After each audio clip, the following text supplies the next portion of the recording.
samahan niyo kami sa loob ng isang oras na punong-puno ng talakayan at kwentuhan. Siyempre, pag-uusapan din natin ang mga hot issues sa siguradong kapupulutan niyo ng aral at kaligayahan.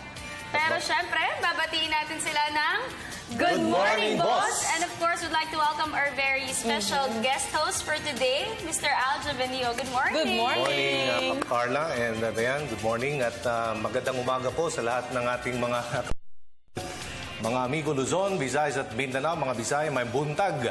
At ako po'y nagagalak at makakasama ko na naman ang ating pong mga kaibigan dito po sa People's Television Network. Siyempre, ang ating nagagandahang mga hosts for today, si Dayan and Carla. Thank you for welcome back.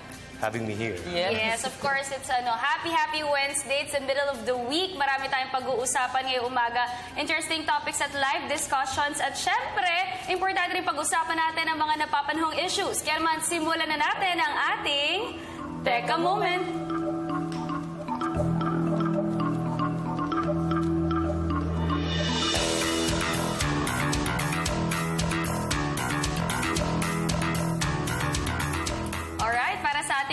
Teka Moment, napanood niyo ba yung laban ng Gilas? Versus Russia ba yan? That's right. Oo, hindi ko napanood. Yung fourth quarter lang napanood ko. Nanalo sila kahapon. Nanalo! Yes. Pero kung maaalala mo, Dairo, yung first game, yung Philippines versus Chinese Taipei, ang nanalo din, Gilas. Oo, Gilas, Pilipinas. Alam mo, nakakatuwa kasi ang Gilas po, Pilipinas survived a bloody encounter with Russia. Ito po yung tinatawag na Spartak Primorye of Russia from a score po of 85-71 in the 2015 William Jones Cup. Kahapon po yan sa Sichuan Gymnasium in Taipei. Nakarecover po ang Pilipinas from a tough loss to South Korea the day before and improved its record to 1-1 while dealing the previously undefeated Russia sa kanila pong unang pagkatalo for a 3-1 slate. So nakakatuwang makita na unti-unti, di ba, nakakuha natin yung panalo. Pag may puso lang talaga mga Pilipino, kahit hindi naman tayo ganoon katatangkad, no? At may kasi yun ang fighting problema, na tayo. Diba? I mean, may puso talaga makikipaglaban. At susuportahan natin. Prelude lang tong Jones Cup na ito para sa FIBA na gagawin natin. And hopefully, ay makapaglalaro na dyan yung mga magagaling pa natin mga players. Si Jordan Clarkson ng LA Lakers, no? Inaabangan po yan na sana'y makakalaro siya sa FIBA na. Pero may mga photos din na sumasama na daw sa training. Pero yan ang ating aabangan. Meantime, dito sa Jones Cup, ang next laban nila, ang inaabangan natin is yung Japan. Philippines versus Japan. That's right. Nako. Actually, today yan, 3 o'clock ng hapon, ang kanilang next na laban sa Japan. Sa tingin ko, nakachamba lang doon ng South Korea. That's right. Oo. Ako din, naniniwala. Kasi natalo nila Russia kahapon. Mas matatangkad ang mga Russians. Pero kaya nila itong susunod na laban. Yes. Alright, alam nyo, ito naman, pag-usapan natin ang usapin patungkol sa traffic. Kayo ba dumadaan sa EDSA araw-araw at talagang matindi ang traffic? Alam mo, lahat ng netizens natin sa social media nagrarant, galit. Anong masasabi nyo about the traffic? Grabe. Sobra na. Abuso na.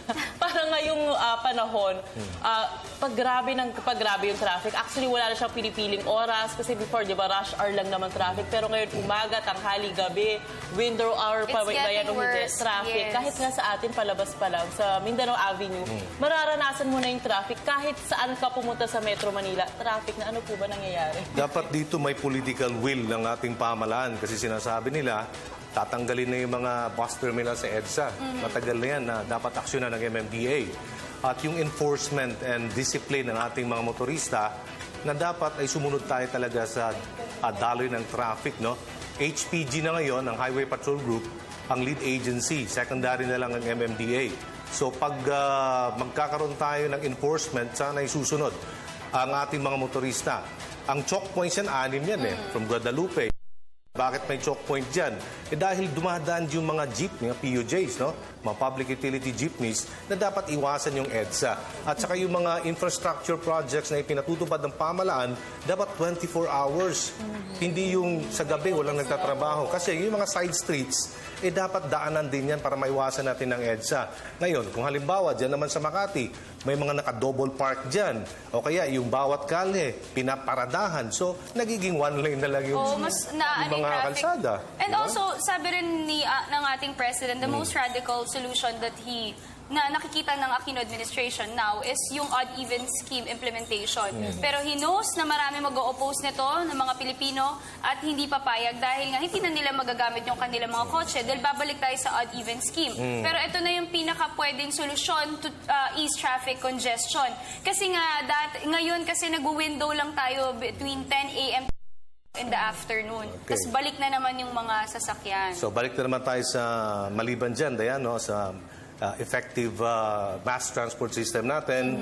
Dapat tugunan na ng pamahalaan talaga at aaksyonan na bago matapos, hopefully, ng administrasyon ng Pangulong Aquino, madagdagan ng mga bagon ng ating mga MRT at ng LRT natin upang sa ganon, yun ang pinakamabisa sa Japan, sa iba pang mga bansa, mga maunlad na bansa sa labas po ng Pilipinas, talagang nakatrend yun. Ayaw nila magdala ng sasakyan. Sino ba naman gusto magdala ng sasakyan? Iba nga bike kung lang may effective na train nagbabicycle. system? Diba may lane na nga sa EDSA before ginawa nila? One Sunday. Pero oo nga, dapat maganda Tsaka na rin alam yung ko, ating before public transportation. promote sila ng Carless Day program. Hindi ko lang alam ano ng update patungkol dyan. Dahil punong-puno pa rin po ng kotse yung buong EDSA. Ang problema Kahapon, naman- 5 hours ako na-stop. Sa EDSA. Oo, papunta pa uwi. Galing Talaga? akong Munyos na ako dumaan. Sobrang traffic talaga. Yun. Kung magbabike ka naman, yung Take pollution. note, hindi siya rush hour, Hindi rush hour. That's right. Alright, marami Siguro tayong... din yung mga bus, no, sumunod na lang sa kanilang mga lane. Hindi na yung makikidrive. At saka napapansin mo yung mga lumang sasakyan, That's right. yung mga nanggaling sa ibang bansa na mga waste na binibigyan pa rin ng franchise, binibigyan ng registration, ng LTO, dapat sana aksyonan na rin ng pamahalaan. Huwag na yun. Kasi patako na yun sa ibang bansa at ginagamit natin dito, mausok pa yung mga yan. Oo nga, Diba? siguro dapat unti-untiin yung implementation. At of course, umaasa tayo na masusolusyonan itong matinding traffic na talagang nakakapirwisyo na. Ngayong umaga, pag-usapan naman natin, Carla, ang iba't iba pang mga issues. At syempre, interesting topic sa ating pag-uusapan. Aljo? Yeah, mamaya makakausap po natin, may bisita po tayo, si Ginoong Frank Evaristo, ang Pangulo po ng Alay Lakad Foundation. Pan po natin, Alay Lakad 2015. So, pag-usapan natin dito yung pamilya. Walking for a Cause to raise funds for the benefit of thousands of young girls and boys, yung mga marginalized and out-of-school youth. At syempre, pag-uusapan rin natin yung patungkol sa pamilyang Pilipino. Yan. Makakasama natin si Marinel Montaliana from Kaisahan Bahay Foundation.